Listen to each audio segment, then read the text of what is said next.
Hey everyone, Shanta Jackson here. Welcome to today's show. Happy Saturday.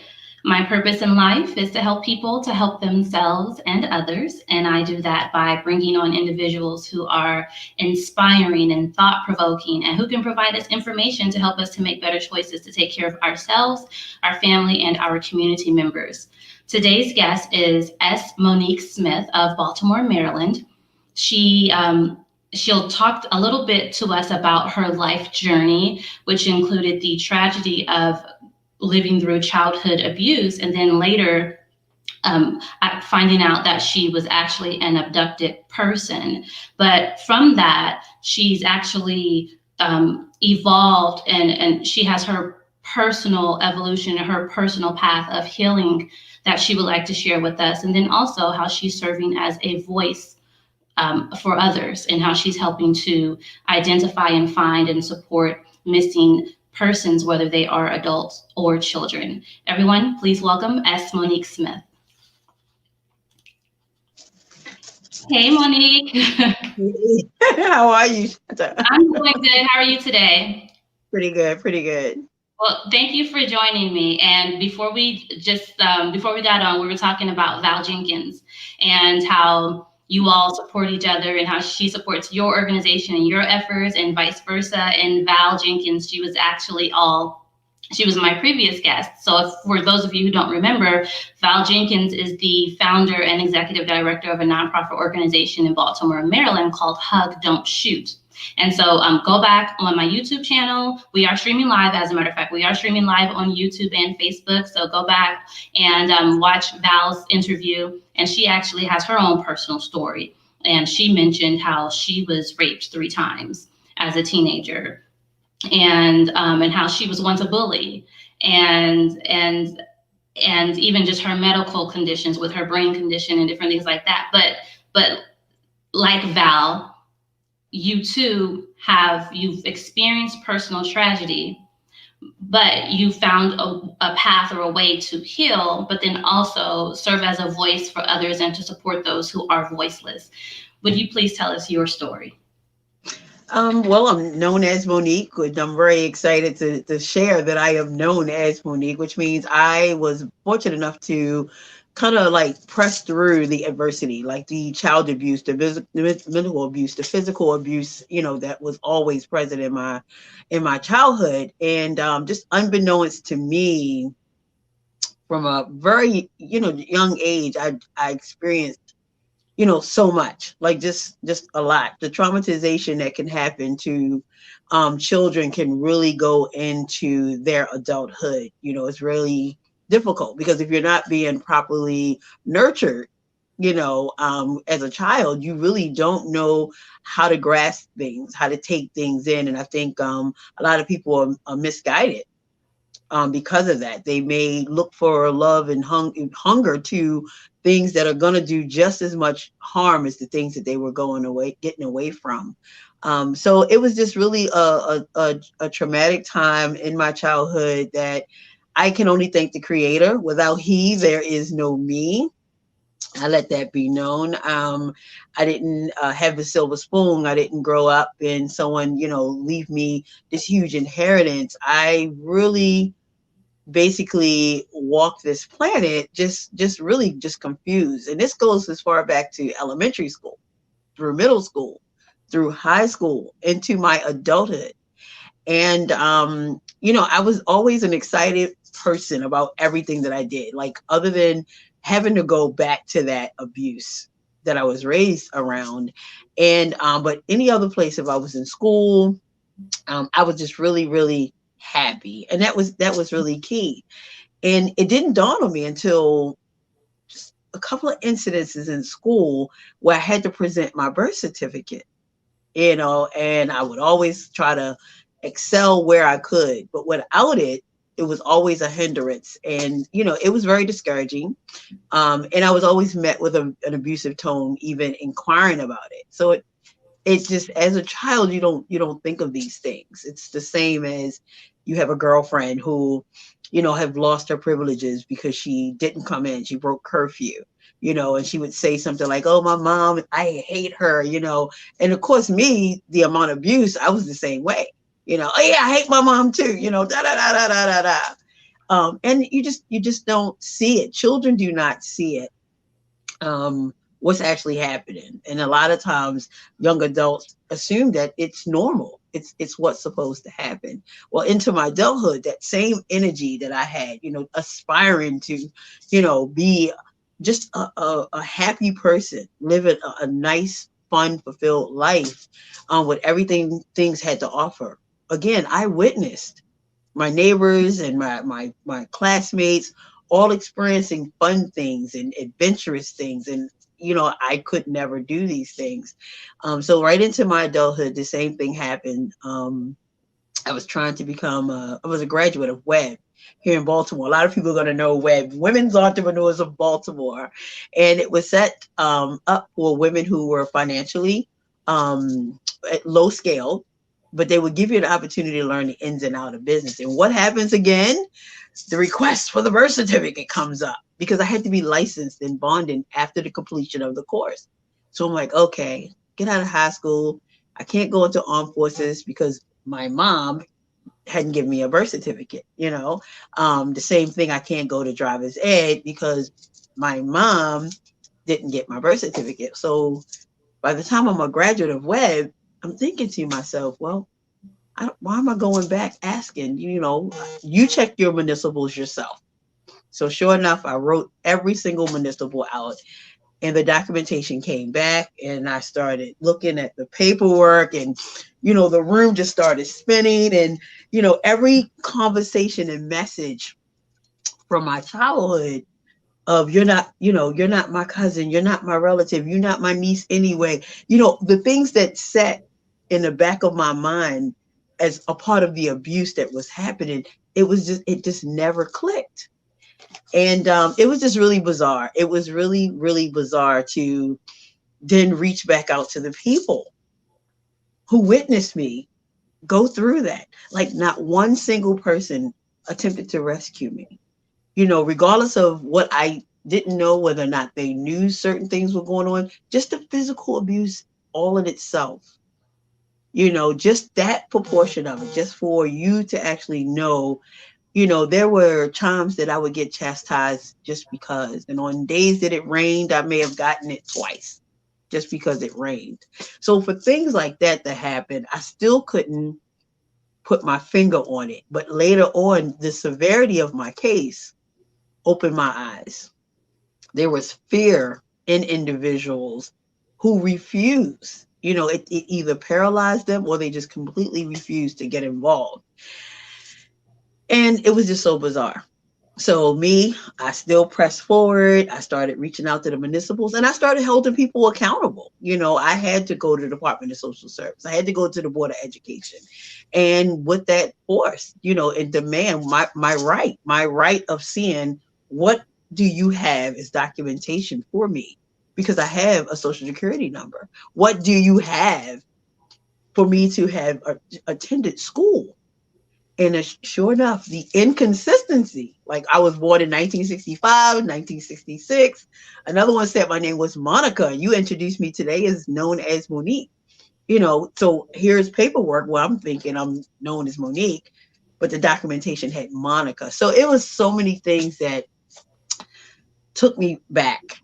And I started interviewing the family members, going through it was just really, really bizarre. It really was, but it was eye opening for everyone that I tapped back into the resources. So when I spoke to the Department of Social Service, it was almost like, okay, you know what? We see what happened. How can we fix this? Like, this is the first that I've heard of this. This is so bizarre. The same thing with the Board of Education. Like, how did we played a role in that? So when you hear how people are failing our abused victims, our foster care children, you can actually see it, and it doesn't match for them. For some known reason, it just doesn't click that your involvement in what happened, you basically aided and abetted, in the process. But that was education to me.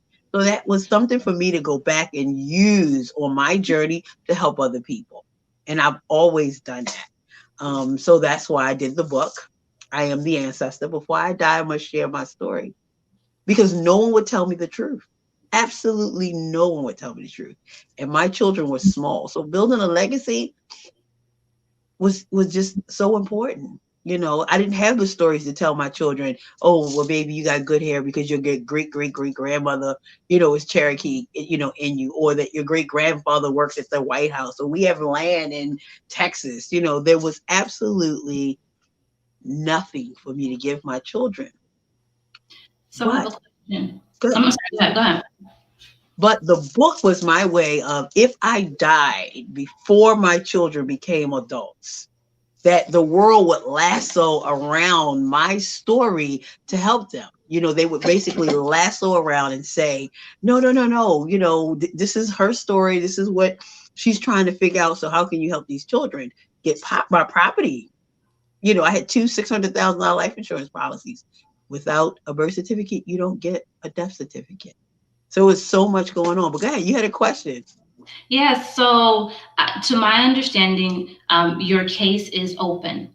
There's is it Yeah, federal investigation that's occurring? So you can't speak much about the woman or yes. the persons who abducted you or who were involved. So I do Correct. understand that. But have you had the opportunity to meet or be in contact with or learn anything about your biological family? Because I pressed, my case was taken by the state of Maryland.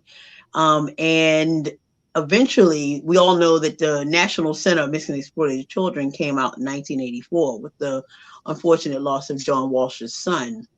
And you know, just talking to the National Center for Exploited Children, telling them that I was a missing child, that somewhere in the world there was a family holding up a sign or sending out a message, you know, that I have a niece, a sister, you know, a daughter that's missing. It took me almost 2 years to get them to give me a missing child number. I'm 120, you know, 1298. And that was a great grand move for all missing children. You know, it's just people don't understand it. Missing children, we grow up and become missing adults. So that was a very, very difficult piece. So I'm sorry, I got so caught up. What was your question? No, no, you uh, answered the question, and then also I think it's important. I'm glad that you mentioned John Walsh and the number or just missing children in general. So in the United States, the FBI every I believe in March. So in March 2020, they released numbers for 2019. 2020 numbers, to my knowledge, have not been released yet, but there are over in at the end of in 2019 there were 87,500 cases of missing persons. And that so, was still pending. Yes.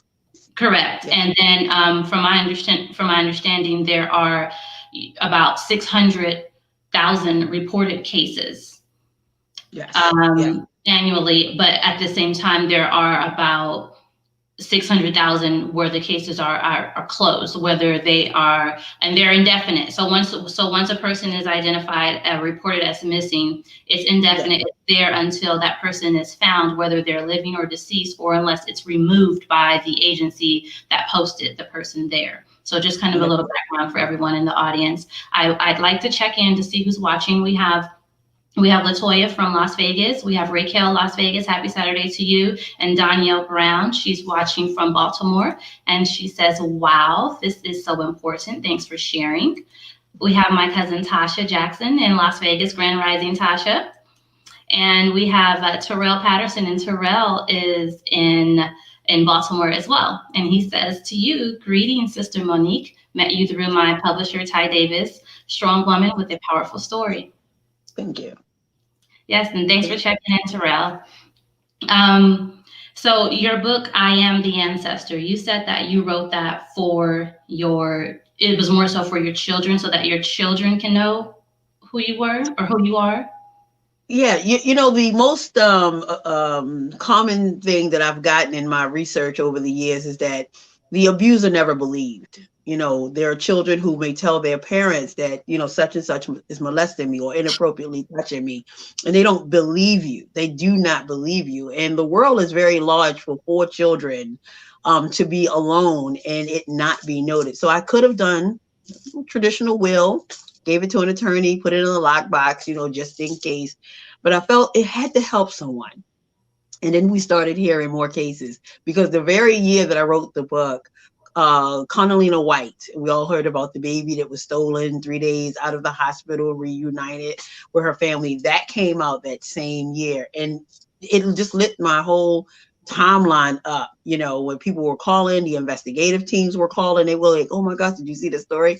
Like, I've been saying this to you for forever. WJZ TV came to my house and they were like, you know, yeah, we believed you, but you know, but they still did the story, and it brought up so much hope. It brought in hope for so many detectives who continue to search. So many of these agencies like NamUs, the National Center for Exploited Children, the DNA registries. It brings a whole new light that all missing children aren't dead until the body bag comes back. You continue to search for recovery. And you see cases that go 20, 30, 40 years unsolved.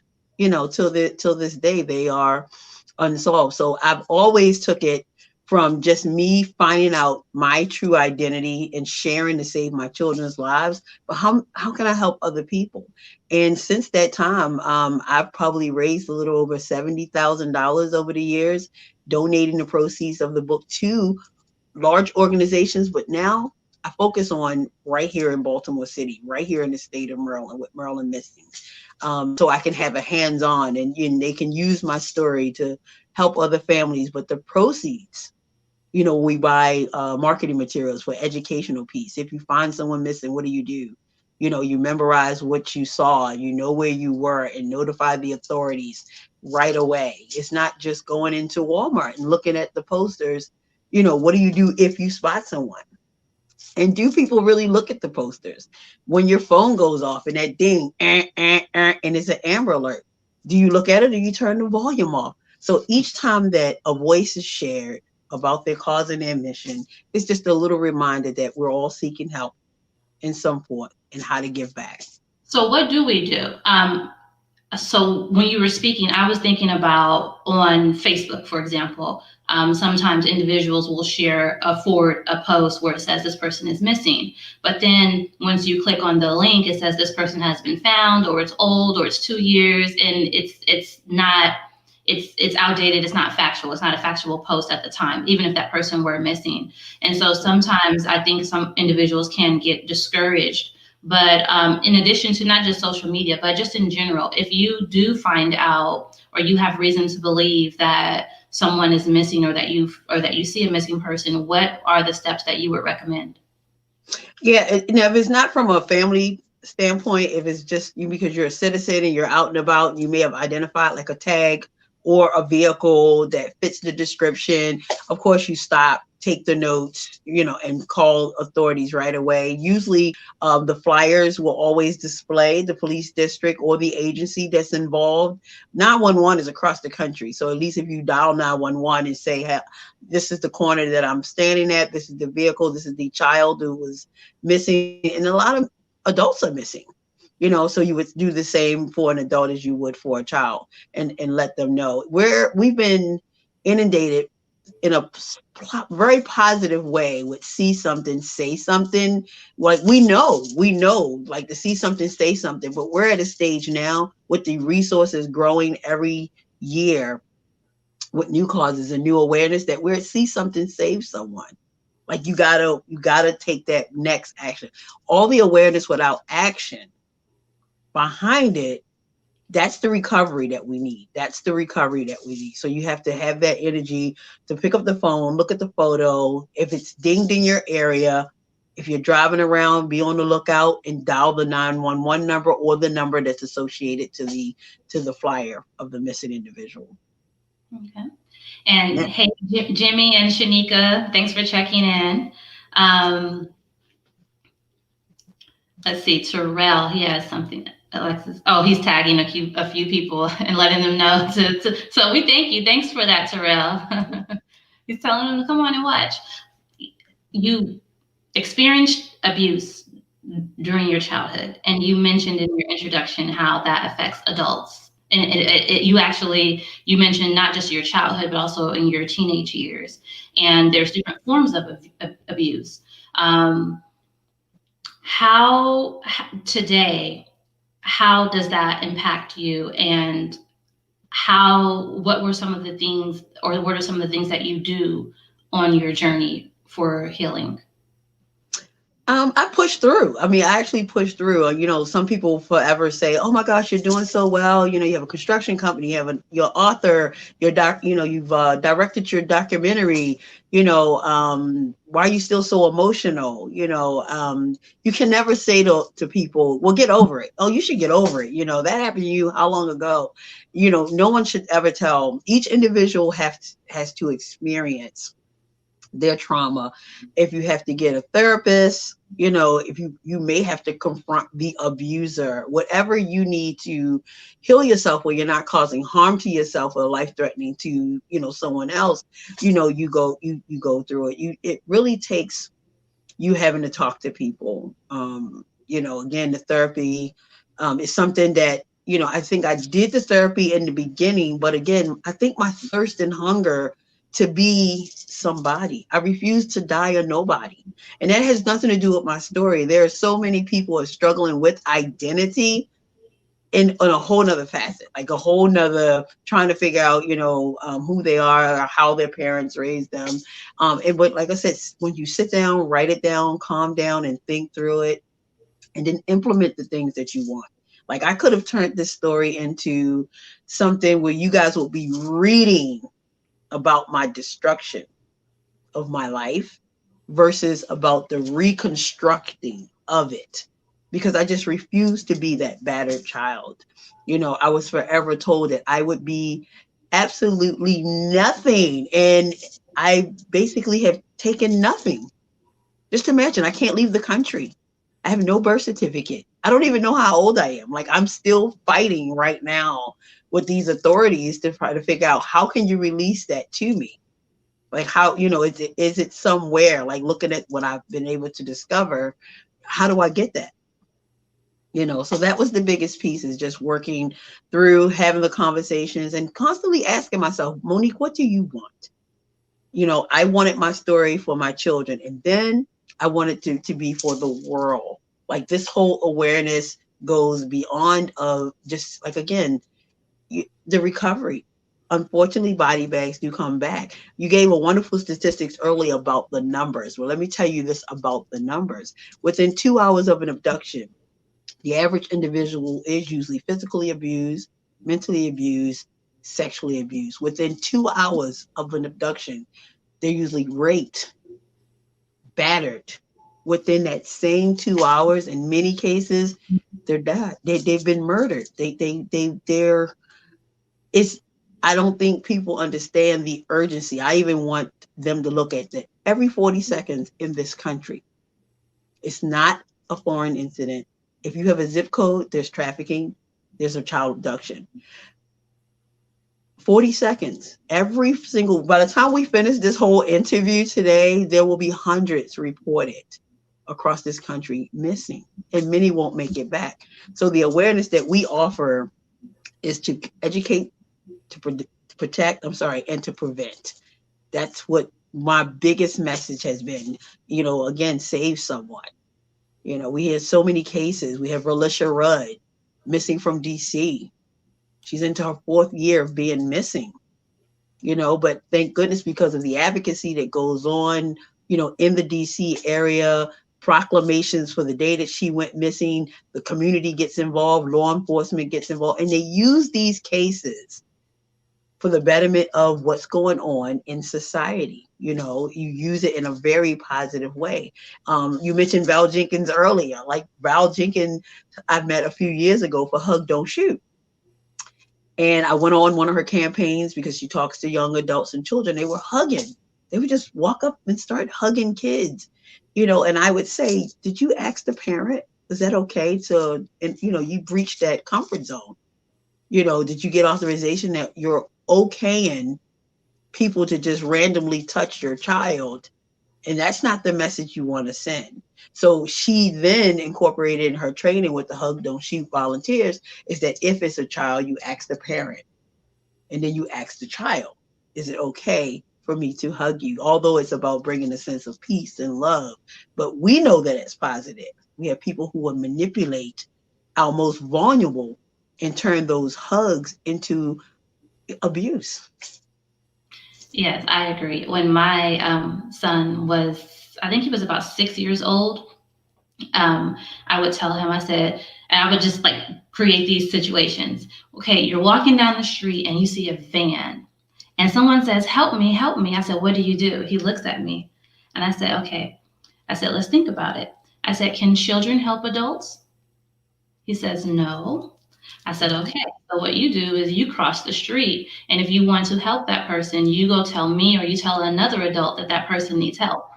Right. Yeah.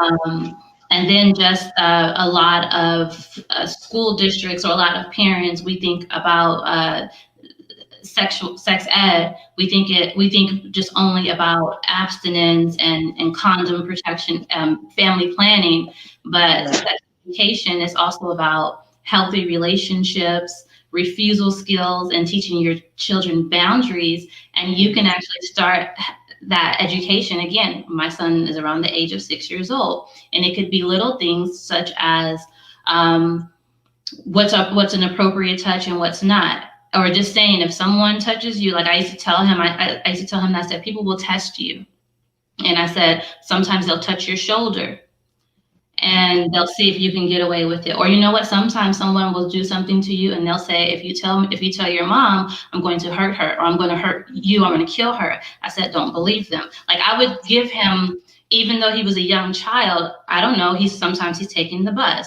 Sometimes I'm in grad school, I'm working, and family members would pick him up. But I would say, even sometimes, I said, if it's one of my friends pick you up, I said, and so he knew which family members were authorized to get him. And I said, even if you know the person, and if they say, your mom said for me to come pick you up, if I didn't tell you, you don't go. If I didn't tell you in advance, or if the teacher didn't say, your mom called and said, and so I would prepare him for those things, because that's like my worst nightmare, right? And It is a parent's nightmare. Yes. I love the fact that you had the communication with them. That is key. If people would teach their children to tell, teach them to tell, like what you're doing, having that conversation, because it also builds strength in them that if someone does something to a child and the parent hasn't had that conversation, it allows them to build that barrier, because you had that conversation, what to do and what not to do. People just assume that your child is not going to go with someone else because they said, oh, we're the neighbors, we live right next door, jump in the car, I'll take you home. And it also is known that most abduction, at least 25% of the abductions, are from someone who knows the individual, and the abuse from someone that most knows people them. that hurt you, whether it's Yep. whatever type of abuse or whatever type of victimization it is, most of those people are people that you know, or that are familiar with you, or that are from your neighborhood or from your community. Let's go ahead, and I'm going to check in really quick on YouTube. We have G. He says, you got to have nothing but the utmost respect for anyone who can process this level of pain and turn it into something positive. Wow. Thank you. Thank you. Thank you. I appreciate that. Appreciate that. And then, speaking of Ty Davis, yeah, we did do a straight talk book of communications guide for parents, because a lot of times parents, we're just the perfect parents. And a lot of times we don't feel that we need to be told how to raise our children. But you know what? The boogeyman is not the same anymore. The boogeyman is totally, totally different now. So we have to arm ourselves with the proper tools to have that conversation, engage with our children more. And, let even your educators, I will show up to all of the teachers' classrooms and introduce myself. And I say that, I'm a sexual abuse advocate, or missing children's advocate, and human trafficking advocate. When you start talking about the things that you are aware, it definitely is a deterrence to most people who would think to do any harm to your children and other children. Yeah, so definitely parents out there. My son, he's 16 now, so now we're having different types of conversations. Oh, yeah. Now it's transitioned into how to survive in the world as a black man, right? And so, yeah, definitely parents, find those teachable moments when you're driving down the street. If you see something on a billboard, or if you see a commercial or something on television, that's actually a comfortable moment. And that's probably one of the great times to start the conversation. It doesn't always have to be serious. These are Yeah. lifelong conversations when you're raising your children. So it doesn't have to be an hour. It could just be a quick 5 minutes. There's, oh yeah, when someone says that, to do this, right? Okay. So it's just like teach here, teach there, just find those little teachable moments, definitely. Yeah, I'm very grateful about that too. That you said, 16. My daughter went to college when she was 18, and I went to go have that conversation with her. Sit down. She goes, "I already know. I already know. I can get trafficked at college too. I can be on the campus. Don't go with this person if I don't know. Walk in, a party of pairs, and two." So it was great. And now that she's 30. She knows that when she travels, I feel that a 30-year-old male or female can be trafficked. We hear the stories all the time and go missing. So I applied that from 3 to she was 30, like still to this day. And because, again, I mentioned earlier, it changed. The predators are changing. We have remote school now. Like kids are trying to get their education online. And we have active cases right now where predators are trying to breach through these sessions to have these conversations to lure them out of their homes. So just because there's not a van pulling up in an odd side of the street, or not even a van anymore. I mean, they talk so bad about this van. If I was anybody that would steal a kid, the last thing I would own would be a van. So we have to switch our mindset. And again, they're luring them right out of the bedroom. Trafficking starts with our cellular devices in some new cases. That volume has increased, and boys are more of a demand than girls are. So we have to constantly educate ourselves to revamp some of the materials and constantly have that information. The wonderful part about it is your kids become the advocate. Your class, your students and your mentees, they become the advocate. They start to share, we shouldn't do this because, Miss Monique said, or my mom said. It's so rewarding just to constantly have it. So I appreciate you for seeing the value. I mean, it is National Human Trafficking Awareness Month. We have several campaigns that's going on right now. And that is the key. I love hearing someone say that because they heard the story, I protect my children a little more, differently. Because I know, I heard you at Morgan or I heard you at Coppin, and what you had to say, it was so different than looking at my surroundings in a totally different way than I did before. So I thank you because it was the perfect month too. Yes. So everything always works out with these shows. Everything just works out. And I'm always having the right people listen and join in, and they're always hearing the right message that they need for themselves or to share the message with someone else. I'm glad that you mentioned Human Trafficking Awareness Month. I'm glad that you also mentioned technology and how things are shifting. And this is again with caregivers, parents, big brothers, big sisters, our kids, especially with TikTok, YouTube. You actually have predators. And so think about it. We have our children. We think it's cute, but our children are dancing. And we don't know who's watching this and who's communicating with them. A lot of the privacy laws, it's actually hard for parents. So for example, once an app is deleted from a phone, some of those apps, it's hard to trace the contact.